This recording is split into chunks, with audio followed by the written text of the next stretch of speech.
Welcome to the New York section of SME, the Society for Mining, Metallurgy, and Exploration, an international society of AIME of more than 13,000 professionals serving the minerals industry in more than 100 countries. Today is December 8th, 2020. Thank you for attending NYSME's virtual symposium titled Strengthening Critical Minerals Supply Chains in North America, featuring the key role of Quebec. This panel discussion is titled New Initiatives to Promote Good Relationships with Local Communities and Indigenous Communities in the Development of Minerals Investments. The panel moderator is Jocelyn Douhéret, Director of Business Development with Quebec's Société du Plan Nord. The panel will now begin. Well, welcome to that session. The title of the session is New Initiatives to Promote Good Relationships with Local Communities and Indigenous Communities in the Development of Mineral Investment. My name is Jocelyn Douhéret. Next slide, please. I'm in charge of Bureau de Commercialisation at the Société du Plan Nord. As you can see, I have about 10 to 20 years experience in the mining sector, and I worked previously in different fields such as industrial projects in different countries, different zones like Eastern Europe, Latin America, and Canada. And I started my career in 1996 as a scientific attaché at the French Embassy in Slovakia. And I hold a master's degree in science from Laval University in Quebec, as well as an engineering degree from the National School of Agricultural Engineers of Dijon in France. Just prior to go to our panelists, I will just introduce the panel. So as you may know, of course, the role and involvement of local communities and indigenous communities, as well as all stakeholders in mining project has become an often first asked question of executives and project owners regarding the long-term prospects and future success of new projects for sure. So thank you for joining us today to hear representatives from Quebec about how to align interest for future economic benefit and investment in the local communities in Quebec. As you know, Quebec just launched its plan for critical and strategic minerals development, so social acceptability is definitely a huge factor of success to be considered. So we will have three panelists today to discuss the topic. First panelist is Marie-Hélène Léger. She is working as public participation advisor at the Energy and Natural Resources Department of Quebec. So Marie-Hélène holds a bachelor's degree in biology with a specialization in ecology. She is a public participation advisor at the Ministry Department. Between 2010 and 2013, she participated in the making of the Department Strategic Environmental Assessment Program on offshore oil and gas exploration and development in marine environments as a science communication and environment consultant. Following this mandate, she carried out environmental impact assessment for consulting firms. In 2016, she joined the Quebec Association for Impact Assessment as a coordinator and general director until December 2018. Then she came back officially to the department. She now contributes to mandates related to public participation and social acceptability. The second presentation would be given by Céline Létourneau. She is Indigenous Affairs Advisor at the Energy and Natural Resources Department as well. So Céline is trained in political science and public affairs. She has several years of experience as an Indigenous Affairs Advisor, first at the Department of Santé and Services Sociaux, and then at the Secrétariat aux Affaires Autochtones, so the Indigenous Affairs, then in the mine sector for the Department of Energy and Natural Resources. In addition to advising the mining sector, On Indigenous consultations, she coordinates work aimed at the interministerial coordination of Indigenous consultation for mining activities that are not subject to the environmental aspect and review process in southern Quebec. And the last presenter will be Joanie Caron. So Joanie is working as a certification project manager at the Association de l'Exploration Minière du Québec, so the Mineral Exploration Association of Quebec. She holds a bachelor's degree in finance, a master's degree in sustainable development, and a Ph.D. degree in Indigenous studies. She specializes in the integration of the Indigenous workforce in the mining sector, and she teaches natural resources management at the University of Quebec in Abitibi-Témiscamingue. She participated in all stages of the project called Sustainable Development Certification, initiated by the Quebec Mineral Exploration Association in 2012. First, as the person in charge of the development of the standard, and then as the certification project manager. So, that said, the first presentation will be about social acceptability. And as I said, Marie-Hélène will just tell us more about how the offer of services is for the Energy and Natural Resources Department and what is the service offer in that area. So Marie-Hélène, please have the floor. Thank you, Jocelyn, for the introduction. Hi, everyone. I'm happy to be here today to present you the offer of service regarding social acceptability that the Energy and Natural Resources Department, also called the MERN, has developed to help promoters and local actors in the development of mines, energy, and territorial valorization projects. So today we'll focus on what this offer of service can provide for people in the mining sector. So for the third year, the EY Top 10 Business Risk and Opportunities for Mining and Metals, I showed that license to operate or social acceptability is the #1 issue for miners. In the province of Quebec, social acceptability is taken seriously, and that's why we have developed this unique offer of service. As far as we know, we are the only province who has people devoted to help promoters and local actors to implement best practices in this area.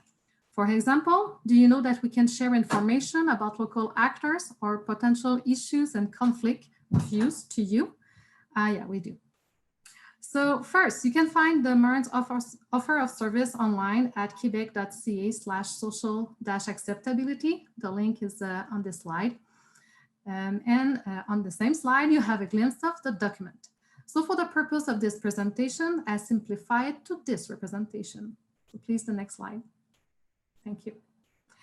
So the offer of service has 3 aspects.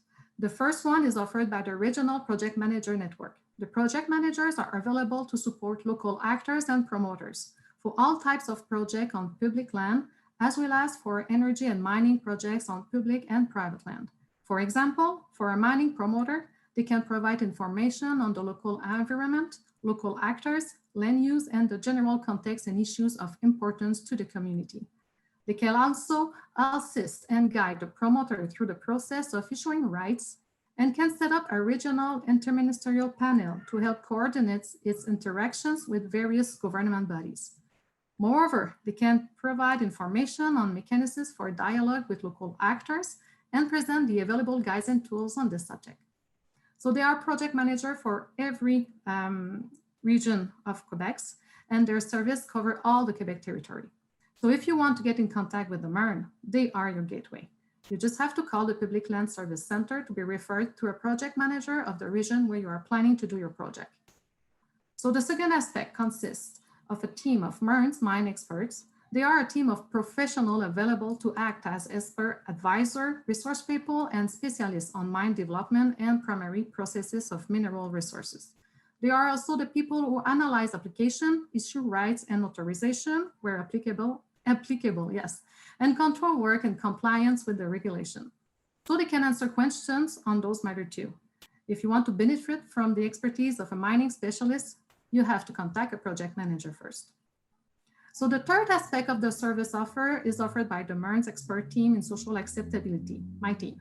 who create tools that can be used by promoters and local actors to implement best practices in public participation, to keep up to date in the social acceptability fields, and are available to offer training on our guides and tools.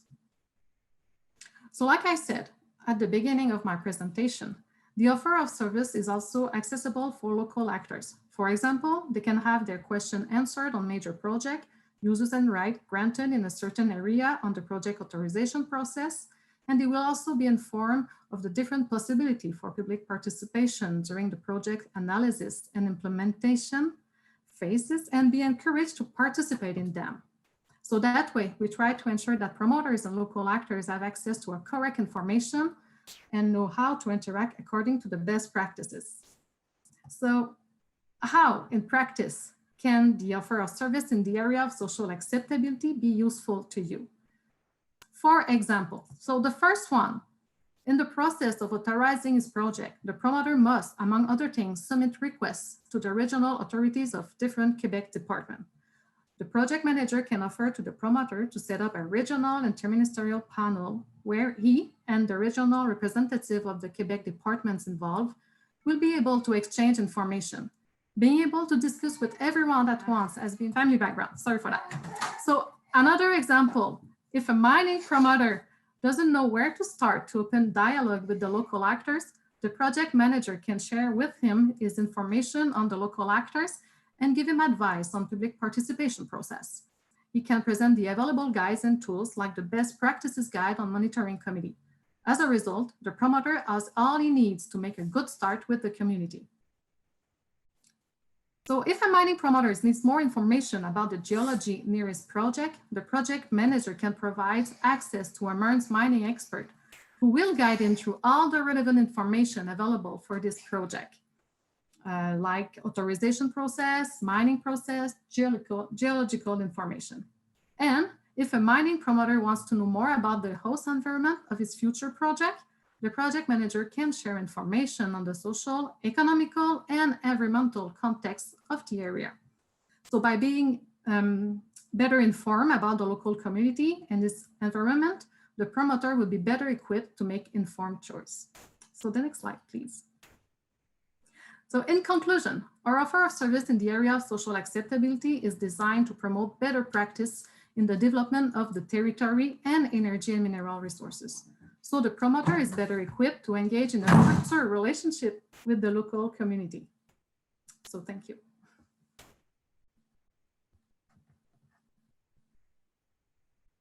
Oh, Jocelyn, your microphone. Yes, thank you, Marie-Hélène. Maybe one or two questions. Yeah. Just to make sure, the project manager from the department, can he act like a social acceptability consultant for a promoter or like a mediator? The government does not get involved in the relation between promoters and local actors. We are here to promote best practices for both, being a neutral organization. Well, thank you. And also, does the ministry help the promoter gain social acceptability for his project? The department cannot earn social acceptability for your project, but the department project manager would be glad to support promoters by promoting best practices in the social acceptability area. And when we're talking about promoters, we're talking about mining operation, but also junior companies. Yeah, the offer of services, in the area of social acceptability is available for every mining company, junior or well-established, from exploration to mining rehabilitation. Well, thank you, Marie-Hélène, for this precision. So now let's have a look about relationship with Indigenous communities. So Céline, the ministry recently published a new and unique policy about First Nations community consultation. Why such policy and what do you anticipate as results? So let's see what you can present about for us. Thank you. Thank you. Yeah, yes, I will present the Aboriginal community consultation policy specific to the mining sector. And at the end of the presentation, I will also give you some examples of initiatives that aim to promote Indigenous participation in mining development. So let me provide some context that led to the 2013 amendments to the Mining Act and the adoption of an Aboriginal community consultation policy. In 1985 and 1989, the National Assembly of Quebec has passed motions to officially recognize 11 Indigenous nations on Quebec territory. Today, there are more than 104,000 Indigenous people living in the province. The next slide, please. The vast majority of the northern part of the territory was covered by the James Bay and Northern Quebec Agreement and the Northeastern Quebec Agreement, signed with the Inuit people and the Cree and Naskapi nations. Often referred to as the first modern treaties in Canada, these agreements reconcile the protection of the traditional way of life of the signatory nations with the development of the territory's natural resources. In addition to allowing the La Grande hydroelectric complex to be built, they paved the way for other important agreements, notably between the governments Quebec and the Cree and Inuit nations. This territory has significant mineral potential and it currently includes several mines and mining projects. Around the early 2010s, there were still many uncertainties related to the Indigenous context, mainly in southern Quebec. For Quebec's 8 other Indigenous nations, some negotiations were underway or pending. In the meantime, the mining industry needed state intervention to establish clear rules for relations with Indigenous communities. So more predictability and clarification of roles were required to reduce risk. And finally, the social acceptability of mining projects was and remains a major issue for the industry. In this context, it is in this context that an act to amend the Mining Act came into force on December 10, 2013.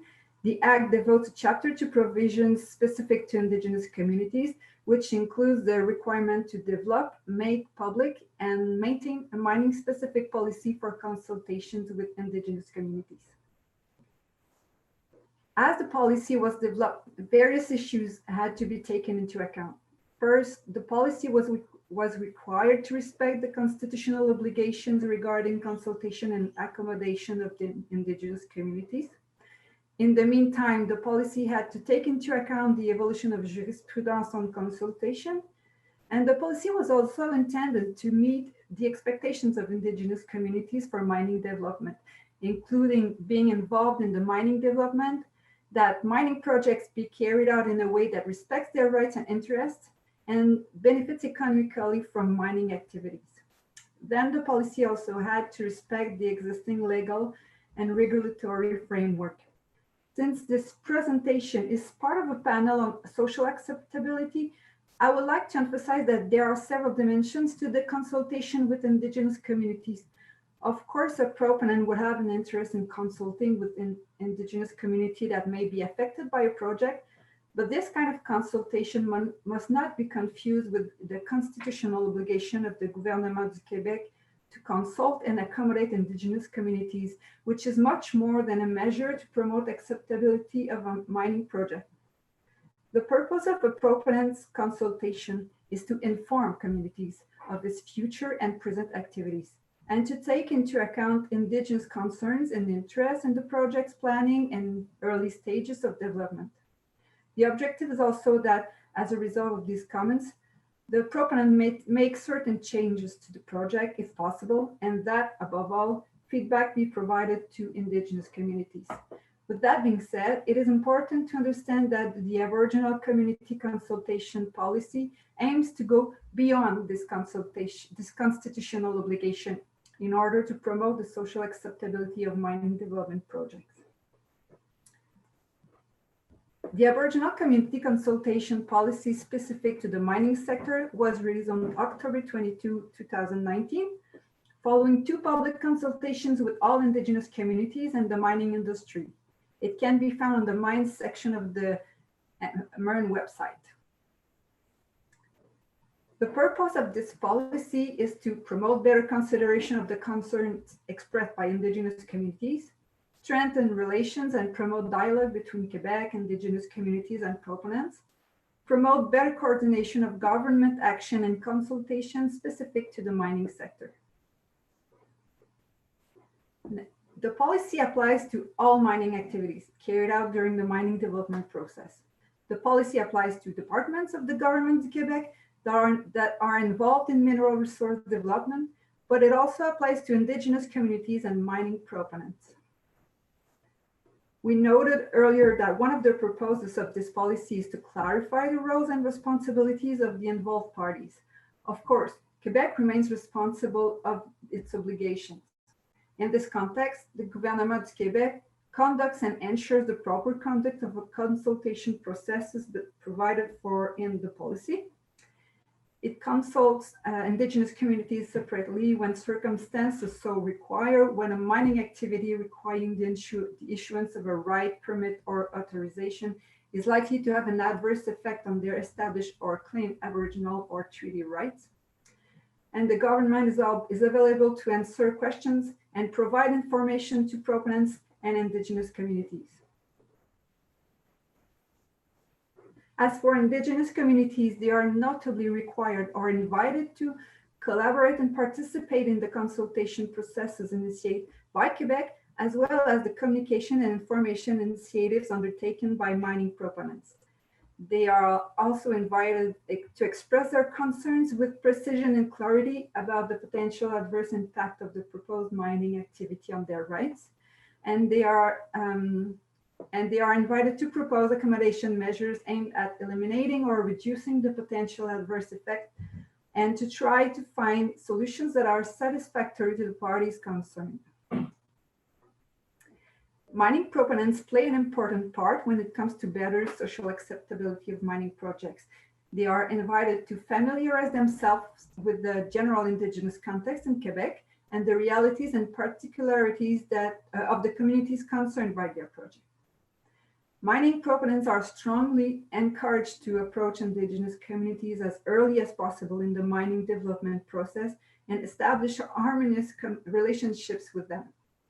Mining proponents are invited to inform Quebec of the steps they are taking with the Indigenous communities concerned, and steps taken by proponents with Indigenous communities during the mining development process could lead to private agreements with Indigenous communities. Before ending this presentation, allow me to add that beyond the Aboriginal community consultations policy, the Government of Quebec supports various initiatives that aim to promote Indigenous participation in mining development.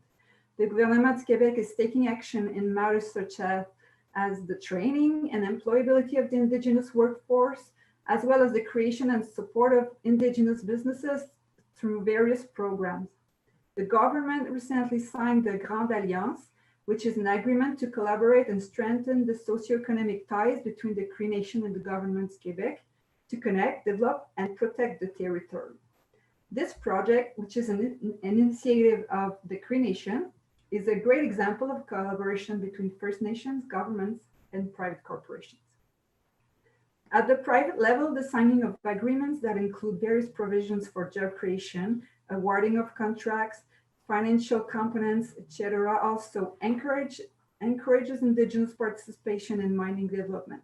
Today in Quebec, mines award contracts to a number of Indigenous businesses and hire a significant number of Indigenous workers. In the mining sector specifically, next slide, please. The Energy and Natural Resources Department has created in 1997 the Aboriginal Mining Funds Support Program to encourage the participation of Northern Indigenous communities and the mineral development in these territories. The program aims to develop mining exploration in the territories that are relatively underexplored while promoting the development of a high level of expertise in the Indigenous communities, leading to job creation. The program aims to bring awareness to the local communities and inform them about the mineral exploration and development activities that are currently underway in the region. It also encourages the creation of Indigenous-owned businesses in the minerals resources sector, and it promotes communications and businesses ties between Indigenous communities and mineral exploration companies. So 2 Aboriginal funds were created in Northern Quebec, the Cree Mineral Exploration Board in 2002, and the Nunavik Mineral Exploration Fund in 1998. the Gouvernement du Québec is committed to developing a number of tools to support the implementation of the policy, some of which to provide guidance to proponents. A report on this policy will be released in the coming months. So thank you. Well, thank you, Céline. Do you have some numbers about results regarding the Aboriginal Exploration Fund? Yeah, sure. Just to give you an idea of the impact of these funds, they are estimated to have contributed to the employment of more than 60 Indigenous people in the mining industry or mining-related sector, notably through the labor training and employment assistance component. They also have financially supported 63 exploration projects between the 2013, 2014, and 2017 and 2018 financial years for a total investment of $5 million from the Energy and Natural Resources Department. Well, thank you.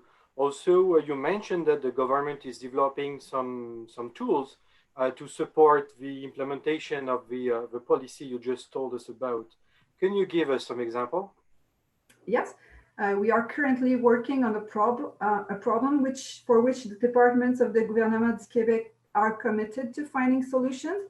Actually, each ministry processes the request for rights, permits, and authorizations it receives for a mining project and performs the required Indigenous consultation. There is not always communication between departments, and Indigenous communities are often consulted on partial elements of the projects. Indigenous communities express the need to get an overview of projects and, if possible, to be consulted only once. We have therefore started a continuous improvement project that aims to meet this need. Ultimately, we also hope that this approach will also have an impact on the processing times of requests. Well, thank you, Céline. So we've seen that the government puts a lot of efforts in fostering social acceptability and good relationship with Indigenous communities through diverse tools and policy. But it seems that the mining exploration sector has the very unique initiative. Since 2019, a new certification now exists and was implemented by the Mineral Exploration Association of Quebec. So please, Joanie, tell us more about that certification. Thank you. Thank you so much. Thanks for your interest in this very first Mineral Exploration Certification for Responsible Development, the Ecologos certification. So a little bit about the project history. What happened in 2012? Actually, Jocelyn, you mentioned that it started in 2019. That's when companies are starting to get certified. But it started way before that, all the development of the project. Way back in 2012, there were a lot of uncertainties in Quebec as far as mineral exploration went. The investors are actually the first that asked the association if there was something that could confirm that companies in which they invest large sums of money actually do apply the best practices. The demand for certification also came from members themselves. As mineral exploration is the first phase of the mining cycle, it's really important to maintain that good reputation. So having a certification that shows that they're applying the best practices was a wish from the industry. So this is why the Quebec Mineral Exploration Association initiated the Sustainable Development Certification Project with the objective to promote the widespread application of environmental, social, and economic best practices. There are many benefits that are associated to being certified, having a sectoral certification. Of course, as investors are more and more preoccupied by the application of best practices, this provides for financial leverage for certified companies. Beyond that, it also provides for a list of consensual indicators on which all the stakeholders of mineral exploration have agreed to say this is what's important for us. Of course, better relationships with stakeholders, which help the social acceptability of projects and reduction of delays, improve strategic planning, risk management, but also better preparation in case of legislative tightening. Of course, all the ministries in Quebec have participated in this since 2012. So we're hoping to get some better delays with permit obtaining. Also, improve credibility and legitimacy as companies have invested efforts to be certified. Having the eco logo shows those efforts. And finally, as we are in a labor shortage context, this really helps as the new generations are also preoccupied by best practices. It helps to attract new employees into the company. It's interesting because those were scientific literature identified benefits, but today we are actually experiencing those benefits with the certified company.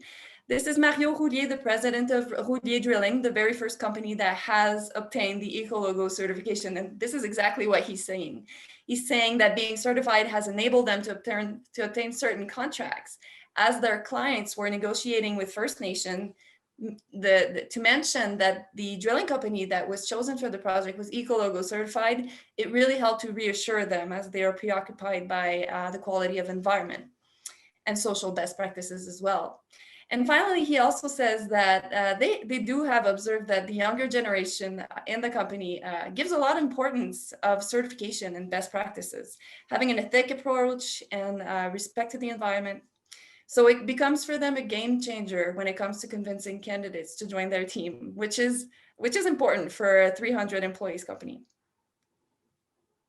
So a few words about the development of the standard, because back in 2012, when the association initiated this project, it was really important for them not to be the one that would develop this standard, to gain credibility, to make sure that all stakeholders would participate. And so the Quebec Mineral Exploration Association, the QMEA, asked the University of Quebec in Abitibi-Témiscamingue, the chair in mining entrepreneurship, to develop the standard. There were many steps to the development of the standard. Of course, the first step was to look at all the frameworks that existed out there at the time. And as you can see here, there's a lot of them, but for mineral exploration, there were a lot of codes, a lot of guides, a lot of best practices, but no certification as we found for oil and gas industry, forestry, and also mining. So nothing existed for mineral exploration, and it was important to get that sectorial specific standard, as mineral exploration is really different from other phases of the mining cycle, no revenue production. And so after the conclusion that there was nothing out there that could answer our needs, that's when the university went ahead and developed the standard. And there were many phases such as thesis, public consultation, many consultation with a standards committee who statuated with the final content of the standard. And I really want to emphasize that the final content of the standard was statuated with a committee that was represented by a balanced team of investors, mineral exploration companies, suppliers, ONGE, Indigenous communities, and local communities as well. So this is the final content of the standard that was published by the university in 2016. So there are 10 principles and 20 criteria. Of course, the very first one, compliance with legal requirements. Also compliance with responsible development principles along the value chain. This means that if a claim holder hires suppliers to conduct operations on their projects, of course, the suppliers have to comply with the law, but also the Ecologo requirements. Environment quality, quality of life, and this is where we'll find the recognition of concerns of local and Indigenous communities. Health and safety of communities, respect for cultural heritage. We'll also look at local investment, work environment for occupational health and safety, business ethics, transparency, innovation. We'll really make sure to use responsible technologies. And also, as we're talking about economic best practices as well, we'll look at economic efficiency.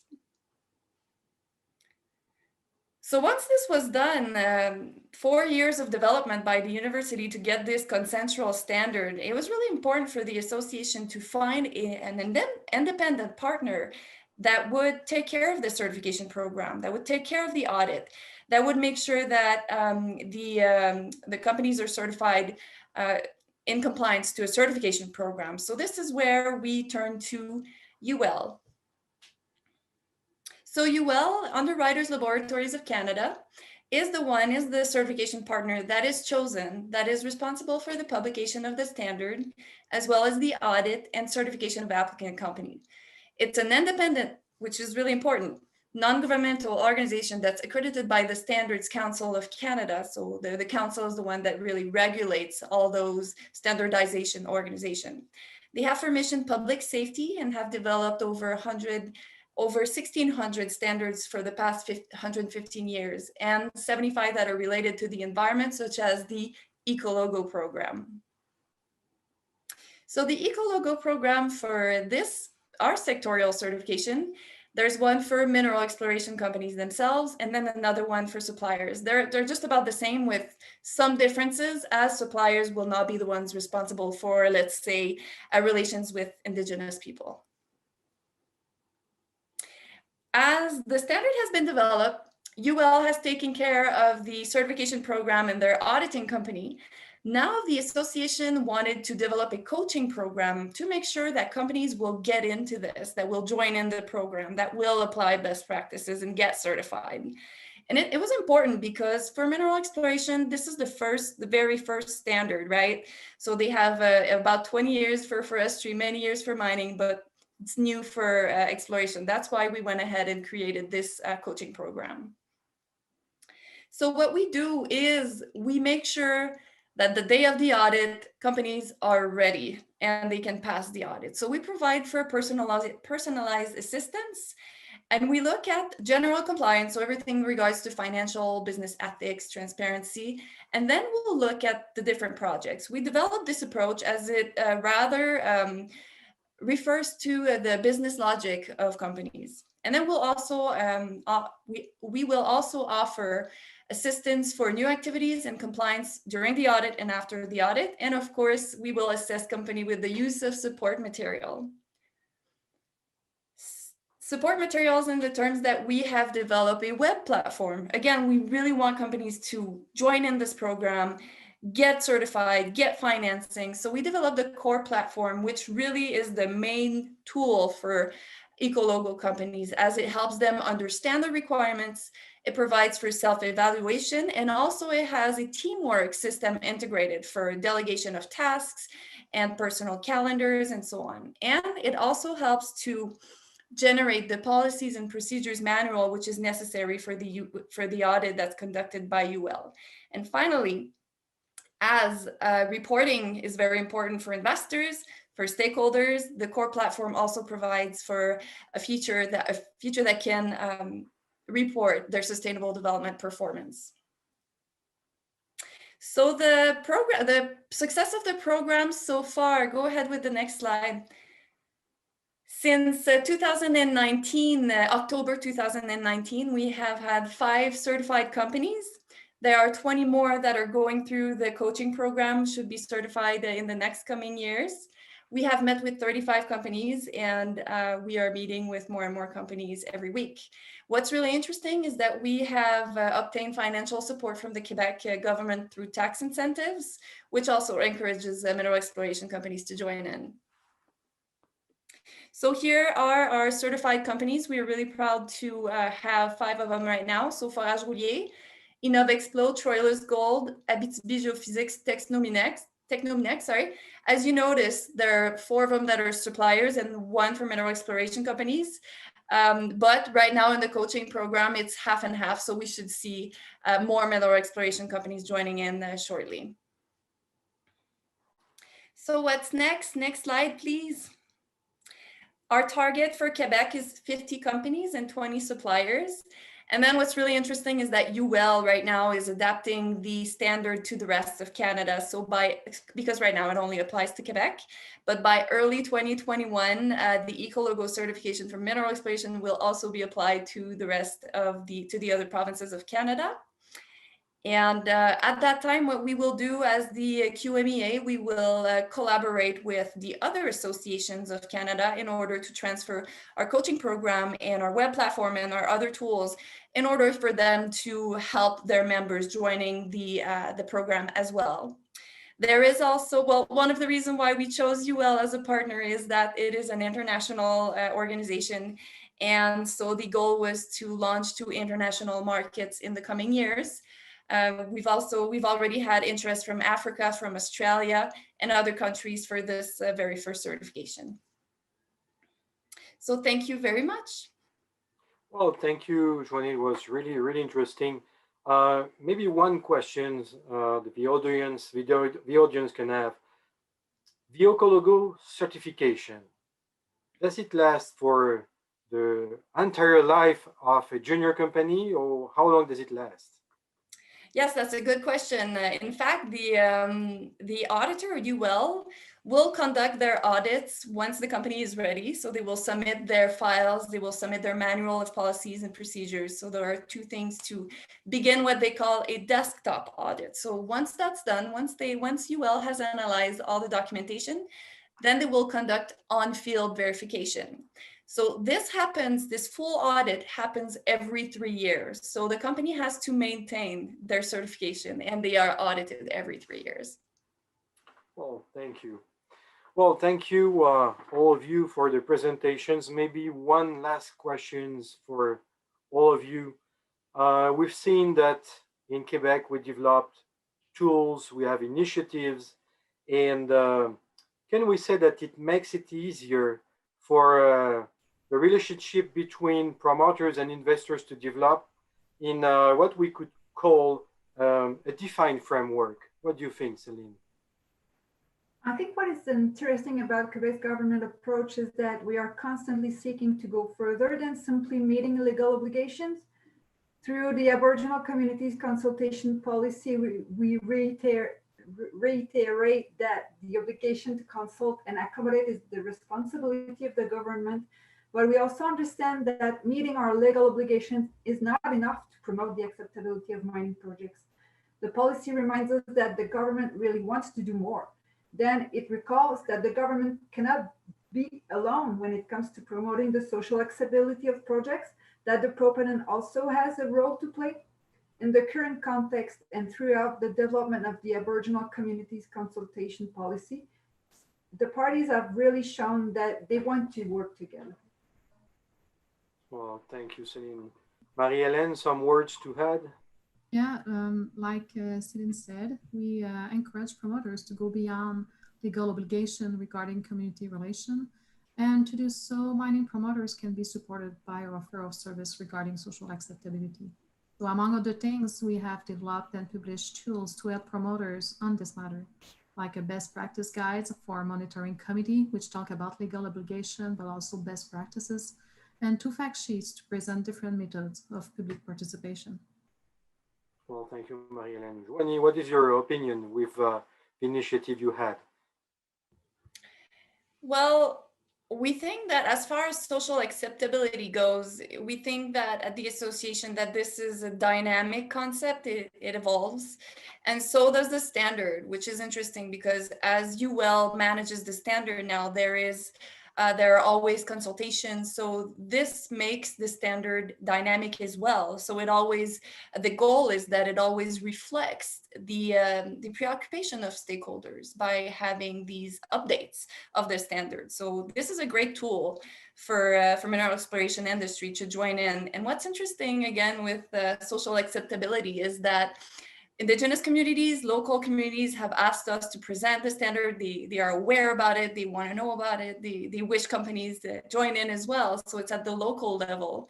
And finally, with investors, what's interesting as well is that we are having funds calling, like institutional funds calling us and say, okay, when is this going to be bigger? When can I fix a percentage for our investment towards the Ecologo certification?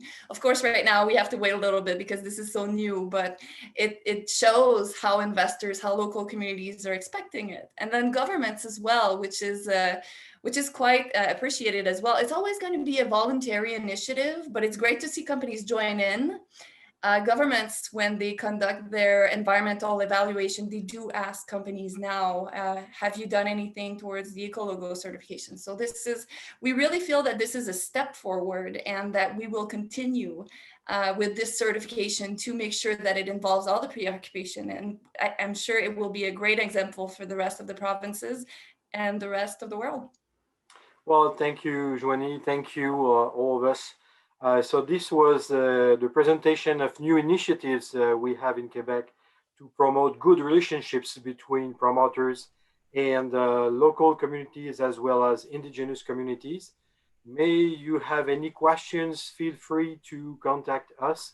You have all the information here. So don't hesitate, we will be open to answer. Thank you. Thank you.